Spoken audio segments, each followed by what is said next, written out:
The पॉलीबस, एक ऐसी आवाज जो कानों को चुभती है लेकिन प्रगति पथ का मार्ग सुनिश्चित करती है। नमस्कार। खूब जमेगा रंग जब मिल बैठेंगे तीन यार, हम आप और सरकार। ये मधुर संवाद कहता है, मैंने अपने निपटा लिए, तू भी अपने निपटा। तभी तो बढ़ेगा लोकतंत्र में विश्वास और हम में प्यार। ये हालत भारत के उन राज्यों की है जहां केवल दो राजनीतिक दल सक्रिय भूमिका में सामान्यता नजर आते हैं, जहां यह सुनिश्चित है कि यह बारी तेरी, अगली पारी मेरी। सौहार्द का आलम यह है, ना असंतोष है ना विरोध, बस एक औपचारिकता है और औपचारिकता का नाम है आरोप पत्र, जो सामान्यता किसी सरकार के कार्यकाल के 3.5 वर्ष बाद सत्ता में उपजाऊ भूमि पर अंकुरित होता है और लगभग पिछले 2 दशकों में यह परंपरा बनी हुई है, पर कभी भी लोकायुक्त के आनंदयुक्त कार्यालय तक नहीं पहुंच पाया है। यहां तक कि इस लोकायुक्त व्यवस्था की मांग करने वाले अन्ना को भी दिल्ली के कान्हा ने लूट लिया। जनता तब भी भ्रम में थी, आज भी है।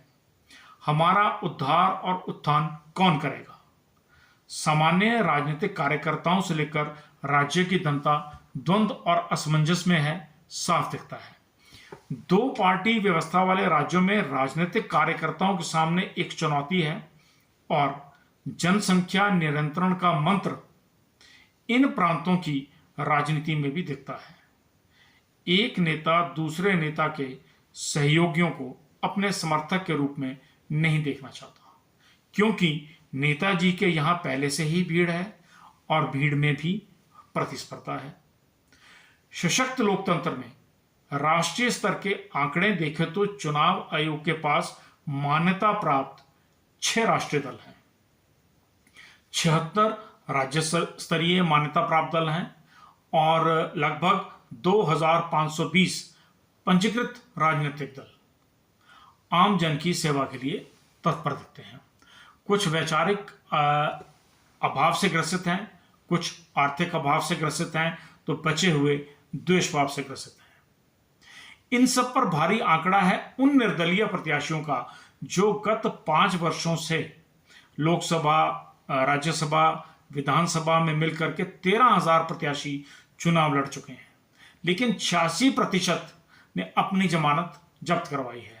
लेकिन 2 पार्टी वाले राज्यों में ये आंकड़ा भी बहुत निम्न स्तर पर है और जमीनी स्तर पर कार्यकर्ता खड़े करने में और विश्वास उत्पन्न करने में असहाय हैं।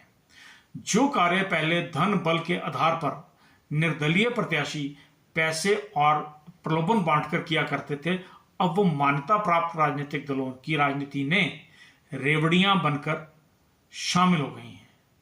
सामान्य कुछ बुद्धिजीवी वर्ग मूक दर्शक बना बैठा है। कोई वक्त था राजनीति में अधिवक्ता, पत्रकार, अध्यापक, शिक्षक समाज का नेतृत्व करते थे। आज ठेकेदार, प्रॉपर्टी डीलर, व्यापारी और सेवानिवृत्त कर्मचारी मार्गदर्शन करते हैं। ये विचार करने की आवश्यकता है, ना कि विरोध करने की। तथ्यों को भ्रमित किया जाता है परिवारवाद, जातिवाद, अल्पसंख्यक, महिला को लेकर के। बस इसमें सब कुछ है, लेकिन शिक्षाविद गायब है। नमस्कार, धन्यवाद।